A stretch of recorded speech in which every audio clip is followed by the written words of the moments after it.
भाजप प्रदेशाध्यक्ष चंद्रशेखर बावनकुळेंनीच सुरेश धस यांना ट्रॅपमध्ये पकडलं का असा सवाल संजय राऊतांनी केलाय। मुंडेंना केवळ 20 ते 25 मिनिटच भेटलो असा दावा सुरेश धस यांनी केला होता, तर बावनकुळेंनी 4.5 तास बैठक झाल्याचं म्हटलं होतं। त्यावरून आता राऊतांनी निशाणा साधलाय।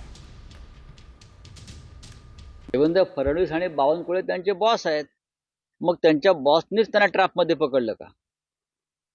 मुळात इतकं मोठं प्रकरण सुरू असताना त्यांनी ह्या विषयावर कोणाला भेटण्यासाठी जावं हे पूर्णपणे निराधार आणि चुकीचं आहे।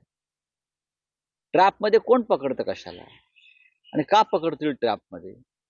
ज्या क्षणी तिकडे आकाचे आका आले त्या क्षणी त्यांनी त्या बैठकीतून बाहेर पडायला पाहिजे होतं। याला नैतिकता म्हणतात। आणि सांगायला पाहिजे होतं बाहेरून, माझ्या बाबतीत अशा प्रकारचा घात झालेला आहे आणि मला ट्रॅपमध्ये पकडण्याचा प्रयत्न झाला म्हणून मी इथून बाहेर पडलो, हे असं झालेलं आहे। हिंमत आहे?